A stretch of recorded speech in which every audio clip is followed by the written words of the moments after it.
Hi everyone, my name is Melissa Heckman, and the project I designed for this course is about digital citizenship. Again, I was the project manager for the course, and the supervisor is Jeff Wiseman, who is also my director. I work for Little Elm ISD, which is a K-12 district in North Texas, just north of Dallas. The reason for this course was to provide our 4th and 5th grade students with a hands-on learning opportunity to learn about digital citizenship. This is something that we have tried to emphasize the past few years. However, we have struggled with how to do that. So I decided to design a fully online course that would hopefully meet the needs of these students in our district. So again, the purpose of this course is to educate learners about digital citizenship. This project was meant to help learners to understand the importance of protecting themselves when online, how to be respectful of others when online, and also how to build a positive online presence, which, as we all know, is very important as they grow older. Some things that I am proud of. First, this was, again, the first fully online course for our 4th and 5th grade students. Some of them have participated in a few blended courses or some flipped courses. However, this was the first for our 4th and 5th grade students for it to be fully online. Another key accomplishment was the fact that this brought digital citizenship awareness to our students across Little Elm ISD. It wasn't just aimed at one campus, it's for all 4th and 5th grade students. This course also includes 5 modules that are thoroughly detailed. They break down into subcategories such as internet safety, cyberbullying and digital drama, digital footprint and reputation, information literacy, and lastly, communication. So a couple of the screenshots I have there. The first is of the homepage for the course that I designed. And the second image is a couple of screenshots of the modules list view. This image has module 1 and module 2. As you can see, there are various resources and learning opportunities within each module. Within each module, there is an overview page. Each overview page consists of specific objectives for that module, along with specific vocabulary that students should know by the end of that module. Again, each module has a wide variety of activities. There are videos, quizzes, discussions, and reflections that are built-in tools within Canvas learning management system. However, I was also able to integrate some Google Cloud assignments, a quizzes assignment, along with a Flipgrid reflection. This first image is of one of the module overviews that shows the module objectives, the specific vocabulary, and then this is a list of all the activities and resources students will complete within that module. This second image is of one of the Google Cloud assignments. I have directions at the top along with an example. And then at the bottom is the actual Google Cloud assignment. If you've not seen one before, it's really cool within Canvas. It's able to embed. However, when I view the page, it's my copy of the assignment. However, when a student logs in, they are automatically created their own copy of the assignment and it's added to their Google Drive. So that way I do not have to force them to make a copy or give them instructions on how to make a copy. It automatically does it for them. A few other key accomplishments. I'm very excited about the opportunity for students to earn their own digital badges. The district has our own badging program for our teachers who can earn professional development hours and earn badges. So being able to take this back to our students and allow them to earn their own digital badges was a huge accomplishment for me. I'm also excited because this is our first course in the district to also give students the opportunity to evaluate the course. So I created the evaluation through a Google form, and it is also linked at the very end of the course for students to complete. Some of the things that I've learned and the challenges that I have faced: the amount of time and effort needed to develop a fully online course was massive. It took a lot of time, more so than what I'm used to. It took a lot of work to collect all the resources and decide what I felt was valuable and what I thought would meet my learners' needs.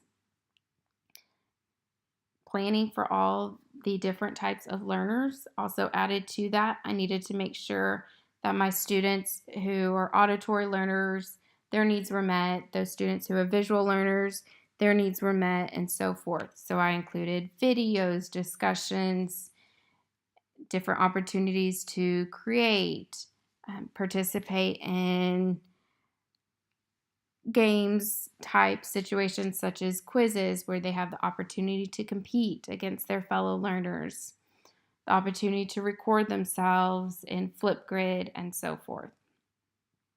I ran into a few challenges, one of which was getting students to complete the course. This course is optional. I started with a pilot group this semester and shared it out with a few different students across campuses. I had one campus that all these students completed the course and they were very active in it, whereas I had a few other campuses who they would start the course but they were not able to complete it. So going forward, we plan to launch this to all 4th and 5th grade students in the spring during Digital Citizenship Week in May. So planning ahead and trying to figure out how to motivate students to complete the course, since this is optional and it will need to be done outside of their class time. So coming up with ideas to motivate them has proven to be a challenge, but I hope with the support of our campus administration and our library media specialists that we will be able to do that. The second part was the navigation of the course. When I first launched it to my pilot group, I was not sure if it should be something to where they can move around and complete whichever module in whichever order they would like, or if I needed to have a set order. I ended up deciding to go ahead and have them complete it in a sequential order. So on all of the course activity pages, if it was not something where they had to submit, then they were instructed to select the option in the upper right-hand corner that says Mark as done. This is one way to tell me that they actually read through the instructions, that they read what was on the page, and watched the video if applicable. This second image here shows where it says Mark is done in the upper right hand corner. Once they do that, the next page opens up for them to move on, so they can go throughout the course at their own pace. The final challenge I ran into dealt with YouTube videos. We do have YouTube open for all of our students. However, the videos must be approved by someone within the district, as far as it goes, a teacher or anyone from administration. I created an embedded Google Slides presentation on one of my pages, and within that Google Slides presentation was a YouTube video that I also embedded. It's one that I created. However, when students would go to watch that video, it popped up as restricted. I'm not sure why it popped as restricted, so I took the problem to our network team. Come to find out, the way some of our Chromebooks in our district are categorized, that was blocking some YouTube videos even though they are approved. So the network team is working to fix that for me. So hopefully we will have that ready to go by this spring.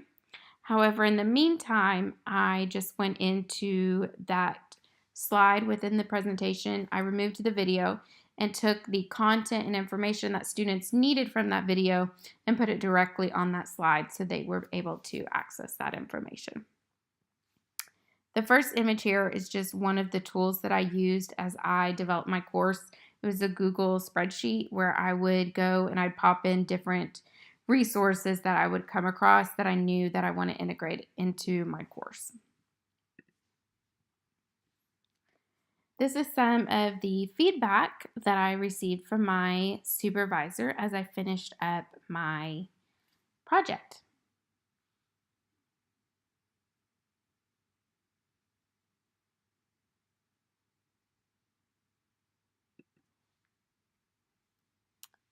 Formative evaluation. This is something that I'm very excited about because we have not had a course evaluated by students within the district that we have pushed out at the admin level. I created my course evaluation with a Google form, and then I have embedded it at the very end of the course. For students who do not complete the course, I still want them to give me feedback on what they have completed within the course. And so on December 3rd, I went ahead and sent the form to my pilot group. And by the end of the day, December 4th, I had received some feedback from some of my participants. Overall, I'm very excited about the feedback. It was very positive. They also gave me some great ideas of things that they think would help improve my course, along with things that they felt were most useful and most valuable. So I hope to add on to those things and to improve the course based off of their feedback. Overall, I am very happy with how the course turned out. I am so excited to continue working on it through the next month or so before we push it out for all of the 4th and 5th grade students within LEISD.